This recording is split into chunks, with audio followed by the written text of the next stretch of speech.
Est-ce que tu peux nous dire concrètement, du coup, quel est ton business? J'ai 2 fonds d'investissement. Media buyer. Un business de dropshipping. Parlons oseille, si tu veux bien. Yes. Quelle a été ta meilleure année? Quasiment 2 millions d'euros. 1,8 million. Un peu plus de 20 millions. Moi, j'ai commencé quand j'avais 13 ans. J'ai été directement sur les réseaux sociaux. Salut, c'est Loïc, bienvenue dans cette toute nouvelle vidéo YouTube où j'ai le plaisir de vous retrouver les amis. Aujourd'hui, on est où? On est en bas d'un building à Bangkok et je vais aller interviewer des entrepreneurs français millionnaires qui vivent ici, qui se sont expatriés. On va leur demander mais comment êtes-vous devenu riche? Comment êtes-vous devenu millionnaire? Les gars, ça m'intéresse, ça vous intéresse, ça va être incroyable les gars, on est parti. What's up? Salutations entrepreneurs, comment allez-vous? Les gars, la star, on ne le présente plus. C'est toi la star, tu vas bien mec? Et toi? Ouais, ça fait plaisir de te voir. Notre cher ami Théo nous a amené quelques entrepreneurs à succès aujourd'hui et il m'a donné l'opportunité d'aller les interviewer. On n'en dit pas plus, on enchaîne avec notre première interview, let's go. Les amis, premier entrepreneur installé à Bangkok. Comment tu t'appelles? Dis-nous tout. Moi c'est Pay, du coup je suis à Bangkok depuis 6 ans. J'ai été dans la marine il y a encore 6 ans de ça. J'ai quitté l'armée parce que j'avais monté un business de dropshipping, e-commerce en parallèle. J'ai commencé le e-com peut-être 6 mois, 1 an avant de quitter l'armée. Et en fait j'ai démissionné et je suis directement venu m'installer en Thaïlande. Donc ça fait vraiment 6 ans que j'en vis. Est-ce que tu peux peut-être nous partager en termes de chiffres quelle a été ta meilleure année? On va pouvoir aller chercher du 1,5 million environ. Et on peut savoir en termes de bénéfices que tu arrives approximativement à en tirer? En termes de bénéfices, 40-50%. Ok. Et après, si c'est la question suivante, tout part dans la bourse. Pour moi, à l'instant T. Ah, sympa. C'est ce qui m'intéresse le plus. Ça a été quoi le facteur principal un petit peu de ton succès en tant qu'entrepreneur? Au début, je dirais que c'est le grind.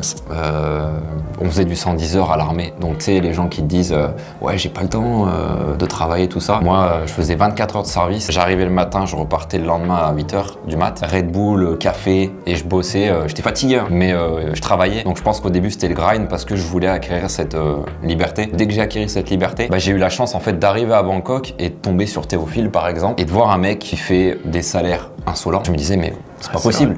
Moi je viens de la campagne en France, je faisais 10K par mois, j'étais là, c'est bon, je suis le patron. T'es le roi.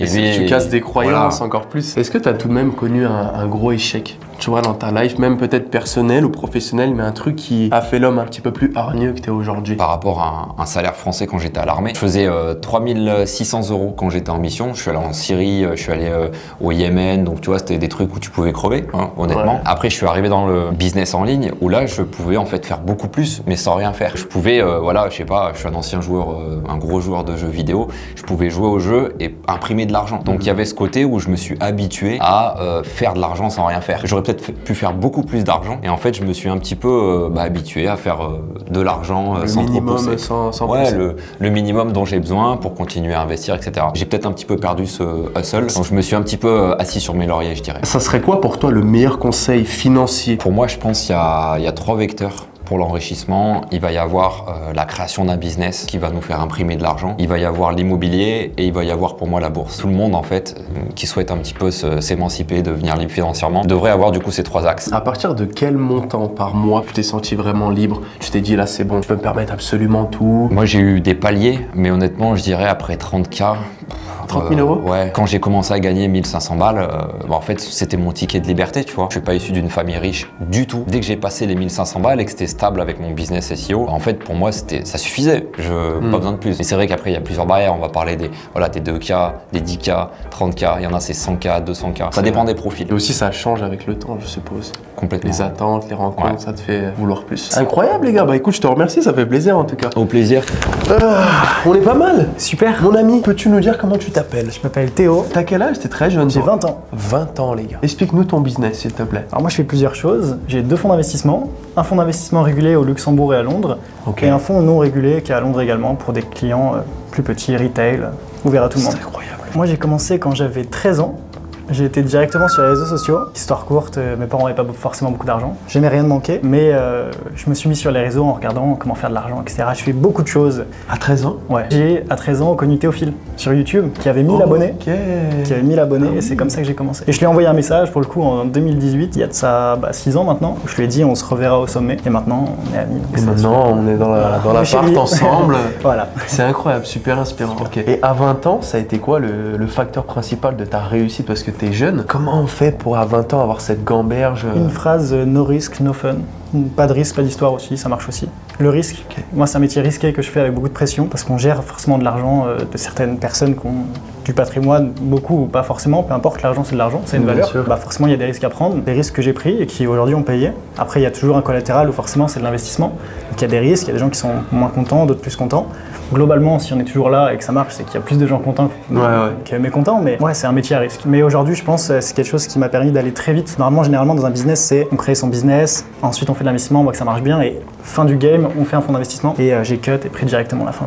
Il a pris le raccourci. Parlons oseille, si tu veux bien. Yes. Quelle a été ta meilleure année en termes de bénéfices pour toi ou même de... Je veux plus parler pour ma boîte, parce que moi, je considère que je fais quelque chose qui est plus grand que moi. Ouais, c'est bien vraiment sûr. l'entreprise. Ok.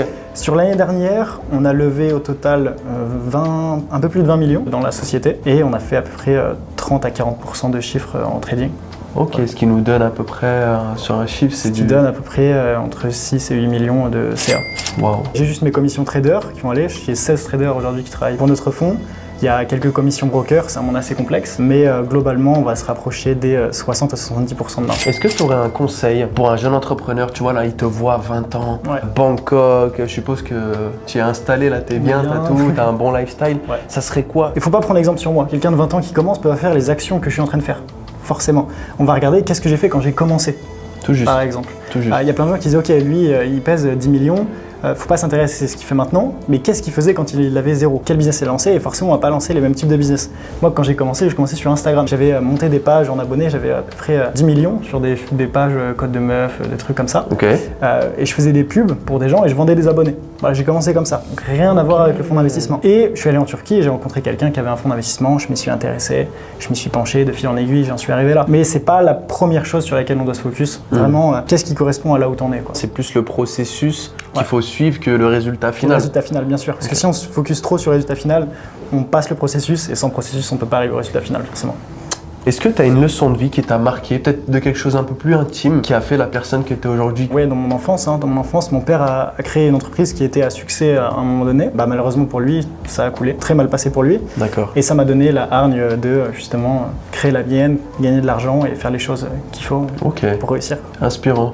Ce petit côté un peu Voilà. pas dramatique, mais Ouais, après voilà, chaque chose arrive pour une bonne raison. Ça a fait la personne que je suis aujourd'hui, donc j'en suis très fier. à partir de quel montant peut-être tu as eu un déclic et tu t'es dit là je suis vraiment libre financièrement? Moi, je pense que c'était à 5 000 € par mois. Et les 5 000 €, ça est arrivé quand j'avais 16 ans. Et c'est là où j'ai dit, ok, bah, j'ai arrêté les études. Et même ici, quand je vois en Thaïlande, bon, forcément, là, maintenant, on dépense beaucoup plus. Mais en Thaïlande, je pense que 5 000 €, c'est un bon chiffre pour vivre. Maintenant, pas 5 000 € non stable. 5 000 € très stable avec un business régulier, Ouais. c'est tu te C'est sens pas libre. en une Voilà. fois et après. Voilà, c'est ça. Incroyable également. Je te remercie, c'était une très Avec très grand belle plaisir. interview. Je vous présente Théo, qui est le meilleur ami de Théophile Hélier, si je ne me C'est trompe pas. cela. Est-ce que tu peux nous dire, très cher, quel est ton business? Salut les gars, du coup je m'appelle Théo, j'habite à Bangkok depuis maintenant, ça fait presque 5 ans. J'habitais en France avant, je suis de Bordeaux, j'ai fait mes études là-bas. J'ai fini mon école d'ingé, j'avais commencé un master pro. J'avais mon business qui commençait à marcher à ce moment-là, j'avais commencé en parallèle de mes études en dernière année. Et j'ai fait à ce moment-là mon premier mois 10 000 €. Et je me suis dit, qu'est-ce que je fais? Je viens de faire mon premier mois 10 000 € en bossant soirée week-end. Et là, je me lève le matin à 6h30 pour aller entendre un mec à 50 ans qui va m'apprendre comment faire 5 000 € par mois à 50 ans. Oui. Je comprends. Je fais, vas-y, lundi, je me casse. Et lundi, j'y suis allé et je me suis cassé. Et donc, du coup, je suis venu en Thaïlande. Donc, je suis arrivé là, j'ai rencontré plein d'entrepreneurs français aussi, dont Théo, etc. J'ai compris aussi la puissance de s'expatrier, en fait. Et ça va tellement vite après la croissance, en fait, quand tu as tes potes avec qui tu passes le plus clair dans ton temps, qu'il y en a un, il est expert en SEO, l'autre, il fait du paid traffic, Ah ouais. l'autre, il fait des sites, il y en a un qui fait des créatives. Le réseau, ça fait tout en fait. Moi, je suis donc média buyer. Donc, je gère des campagnes Media buyer. publicitaire sur Facebook majoritairement. On a été jusqu'à faire des placements avec Kourtney Kardashian, Wow. Kylie Jenner. Ah ouais, là, c'est un et tout autre game. Voilà. La croissance s'est passée tellement vite. Et puis c'était il y a 4 ans. Donc il y a 4 ans aussi, c'était complètement différent, hein. Il y avait beaucoup moins d'acteurs sur le marché. J'ai eu la chance de pouvoir dépenser énormément. J'étais top 5 annonceur Snapchat France pendant un moment. Et ça faisait 1 an et demi que je faisais ça. Donc c'était pas ma place, quoi. Mais concours de circonstances, bon endroit, bon moment avec les bons contacts. J'en suis arrivé là, quoi. On a entre autres géré le media buying du projet de Ty Lopez. Pareil, qu'est-ce que je foutais là à ce moment-là? J'en sais rien pourquoi il nous a choisi nous. Mon business partner a C'est tué que le Théo. game. il la colle DM sur Insta Ah ouais? et on signe un contrat à 6 chiffres avec Ta Lopez.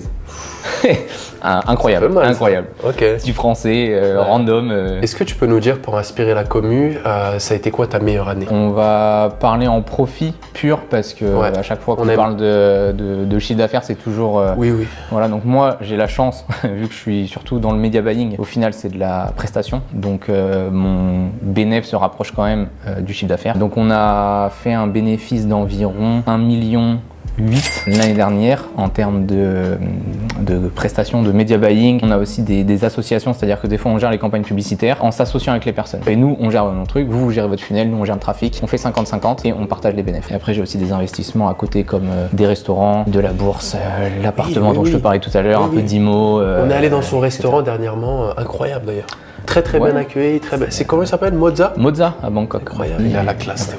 Bah. Les gars, mais c'est bien, diversifier et tout. C'est- Toi, t'es c'est bien, smart et, parce qu'il faut pas garder tout dans le même truc. Ouais, et ça permet aussi, comme vous sûrement, vous avez peut-être des business en ligne ou autre chose, le fait de pouvoir toucher, d'inviter vos amis, vos proches ou même des clients dans votre restaurant, putain c'est pas la même chose quoi. On est en réel quoi, parce que Ouais. personne n'est jamais rentré dans sa boutique en ligne, tu vois. Bien sûr. Les chiffres, ça Ça reste a des du trucs sens. sur des comptes en banque, dans un wallet de crypto, dans machin. Tu n'as pas ce sentiment tangible, tu vois. Bien sûr. T'es chez toi quoi, tu Ça n'a vois. pas la même saveur, je pense. C'est différent. c'est incroyable. Et en plus, ça rapporte de l'oseille. On va Bah pas oui. s'en plaindre, Ouais. mais Juste pour faire le beau. ouais, c'est pas dans le but de flexer, mais je veux dire au final, bah putain, t'as ta famille qui vient te voir en Thaïlande, on va manger dans mon resto. Bon, ça tue. c'est trop vrai cool. que là, C'est mon trop gars, cool. c'est la grande classe. C'était quoi un petit peu le facteur de ce succès dans l'entrepreneuriat? Ça va paraître un peu cliché, mais en fait, je pense vraiment que c'est la persévérance. Hein. Y a pas. Je parle aussi au nom de tous mes potes. Putain, y a aucun qui a fait le même truc. Moi, j'ai fait une école d'ingé. Théo, il a fait un BTS NRC. On a un pote qui était plombier. Et putain, au final, y a pas de dénominateur commun pour faire 100K par mois ou 200K ou 500K par mois. Il faut persévérer en fait. Il n'y a pas de prédisposition, on va dire. Bosser, essayer d'être dans les bons coups. Le relationnel joue beaucoup aussi. Hein. J'étais là au bon moment parce que j'y suis provoqué allé. aussi, tu bah vois. oui, c'est donc ça. La chance toute seule, voilà, ça la existe chance pas. se provoque entre Ouais. guillemets. Qu'est-ce que tu dirais à un jeune qui souhaite par exemple, je sais pas, s'expatrier à Bangkok ou tu sais même à Dubaï, se fait un peu rêver, qui souhaite se lancer dans l'entrepreneuriat, c'est que ça serait quoi ton meilleur tips? Il faut apprendre. À l'école, on n'a pas les compétences pour run un business. Les business en ligne, je vais prendre l'exemple du e-commerce, c'est ce que je connais le mieux. E-commerce, c'est quoi? C'est monter un site, faire de la pub, sourcer un produit, faire du SAV, faire des vidéos publicitaires. Tu peux pas être bon partout. Tu vois, Ouais, c'est pas ce n'est pas possible. Et du coup, quand tu apprends à être bon dans un item de tout ça, tu peux générer de l'argent qui te permet de payer d'autres personnes qui sont bonnes dans tous les autres domaines en fait. Il faut dès le début essayer de valoriser ses compétences pour pouvoir se permettre d'employer des gens qui sont bons dans les autres domaines. Parce que tu peux pas être bon partout. Ou alors tu dors plus, Ouais, tu vas plus au sport, tu vois plus tes amis. C'est pas vraiment non plus la vie qu'on veut. C'est bien de faire des millions, mais il y a un moment il faut quand même pouvoir Ouais. en profiter. C'est quoi pour toi être libre? T'as un chiffre en tête? Le premier mois où tu t'es barré de ton taf, t'avais 10K. Ouais. Pour toi, tu te sentais déjà libre ou? Il y a eu cette barrière des 10 000 euros qui a Ok. fait que j'ai quitté mes études, en fait, que j'ai arrêté mon bac plus 6, là, je me dis je me casse. Il y a eu mon premier mois à 100 000 $. Putain, il y a vraiment un monde que, en fait, tout le monde ignore, C'est vrai, putain. qui existe réellement. C'est vrai. Et moi, j'entendais des gens en parler, et puis le fait de côtoyer aussi Théo et d'autres entrepreneurs ici, je me dis, attends, mais ça c'est possible ça. Mais tant que tu l'as pas touché, tu le sais, tu vois, c'est C'est une autre dimension. Voilà, c'est ça. Donc il y a eu cette barrière-là qui fait péter vraiment le cerveau. Là, pour le coup, quand j'ai regardé à la fin du mois les virements que j'ai reçus, j'ai fait wow, c'est quoi ce truc Parce que Ça fait prendre conscience de là, pas mal de vraiment, choses. ça pète Ouais. une barrière. La troisième étape, c'était il y a 1 an et demi, 2 ans. J'ai eu mes premiers 10 000 euros de revenus par mois passifs, sans rien faire, grâce à mes investissements. Ok. Et ça m'a amené une sérénité, une tranquillité d'esprit qui là m'a vraiment fait prendre conscience de ce que j'avais construit en fait avant. Parce Ok. que tant que c'est de l'argent qui rentre, parce que tu travailles, tu vois, Ça- c'est ouais. incroyable. Mais quand tu as de l'argent qui rentre sans travailler et que ça couvre ton train de vie, là tu te dis putain j'ai fini le jeu quoi. Ouais. Tu te dis vraiment. Et ça m'a vraiment fait débloquer ça m'a vraiment débloqué une barrière. Et maintenant dès que j'ai un extra, c'est sûr que j'investis et on cumule et puis peut-être un jour les 100K de revenus passifs. Putain, ça serait magnifique. Ouais, c'est tout C'est ce que pas je te mal. souhaite. Bah, merci beaucoup Théo, c'était un Ouais, super avec moment. plaisir. Merci à toi en tout cas. Top. Les amis, nous sommes avec un entrepreneur très très classe, le dernier invité de cette vidéo. J'espère que tu t'appelles pas Théo toi aussi parce que là Non. ça commence à faire. On va changer un petit peu. Je m'appelle Maxime. Maxime, Ouais. ok super. Ça fait combien de temps du coup que tu es à Bangkok? Ça fait approximativement 6 ans que je suis ici maintenant. Est-ce que tu peux nous dire concrètement du coup quel est ton business? Bien sûr. En fait, ici, si tu veux, je suis propriétaire d'une agence immobilière. Donc, en gros, c'est plutôt une compagnie immobilière, on va dire, parce qu'on fait donc de la vente, luxe et ultra luxe. Et là, cette année, on va commencer à faire de la promotion immobilière. Tu dois avoir un panel de clients bien large maintenant ici, vu que tu es implanté depuis un bon petit moment aussi à Ça va, Bangkok. ouais. J'ai eu, quand j'ai commencé, énormément de clients. Et par la suite, j'ai choisi de réduire le nombre de clients, créer ma compagnie, développer un vrai gros réseau et commencer à faire vraiment de l'argent, en fait. Est-ce que tu pourrais nous donner, sur une année, quel a été le meilleur résultat que tu aies pu faire? Quasiment 2 millions d'euros. En CA. En bénéfice, à peu près 1,5. Magnifique. Ça serait quoi ton meilleur tips pour quelqu'un qui souhaite se lancer, tu vois, dans l'immobilier? Ouvrir peut-être son agence, parce que je pense qu'il faut avoir des épaules solides. Très honnêtement, Ouais. non. Je suis arrivé ici, je pense que je devais avoir un peu moins de 5 000 euros en poche. J'ai eu un peu de chance, si tu veux, dans le sens où, par rapport à la première fois où je suis arrivé ici, j'avais un ami qui lui était venu en même temps que moi, mais qui était resté ici et qui a bien fait son trou dans l'immobilier. Et je travaillais à l'époque pour une grosse compagnie. On a développé ce business model avec eux. On a fait un très beau 3 très belles années. Et en fait, après, j'ai décidé en gros de m'émanciper et de faire ma propre compagnie. Tu grandis, tu fais plus de réseaux, plus de connexions, plus de ventes. Tu scales un peu ton business, en fait. Il y a eu un facteur décisif par rapport à ton succès. Est-ce que tu as un mental de loup? Parce que tu vois, quand même, pour arriver à des chiffres comme ça assez rapidement. Ouais.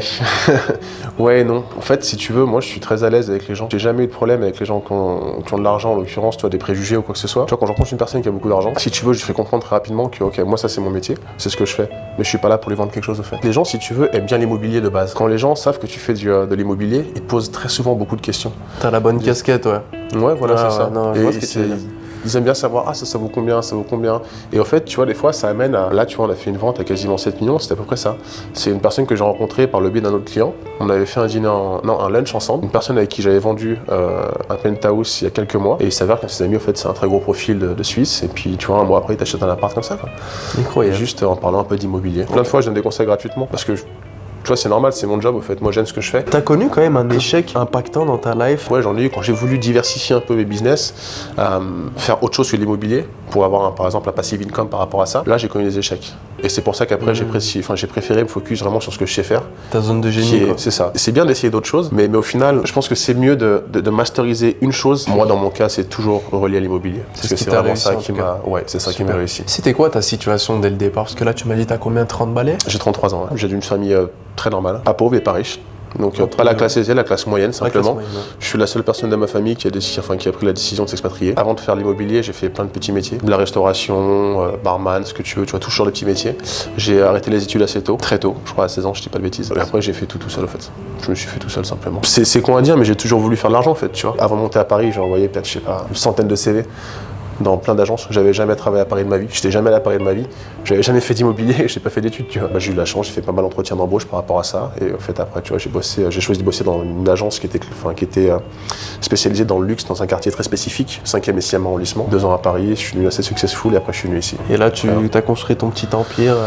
Bon, c'est pas un empire, mais j'ai construit ma petite vie, quoi. Ouais, et il reste encore des belles années, je bien pense. Sûr, bien sûr. Ah non, mais le but, c'est d'aller toujours plus haut, tu vois. Ouais. C'est con, on l'entend souvent, mais c'est vrai. C'est qu'à chaque fois que tu sors de ta zone de confort, c'est là où vraiment tu fais des grandes choses. Je te remercie, c'était une superbe interview. Mais avec plaisir. Merci beaucoup, en tout cas. Je t'en prie. Oh, les gars, 2 heures. Je suis resté 2 heures avec tous ces entrepreneurs et je me suis mangé une claque. Et croyez-moi que quand vous avez un réseau comme ça, vous pouvez que vous élever. Ça me fait kiffer et j'ai kiffé partager ça avec vous. Si vous aussi, vous souhaitez faire partie de cette dimension-là, qui est bel et bien possible, qui est bel et bien palpable, je peux t'accompagner pour créer comme la plupart des entrepreneurs que je t'ai montré qui ont un business en ligne, le tien, celui qui t'est propre, que tu as dans les tripes, avec ma méthode qui te permettra d'acquérir une totale liberté géographique, temporelle et financière. Si tu es intéressé et si tu veux ma méthode, si tu veux qu'on crée cette liberté ensemble, je te laisserai cliquer sur le lien qui sera présent juste en dessous de cette vidéo. Tu n'as qu'à suivre le process et tu verras que main dans la main, on pourra créer quelque chose d'exceptionnel ensemble. En attendant les amis, je vous souhaite une excellente journée ou une excellente soirée. Je vous dis à très bientôt sur ma chaîne YouTube.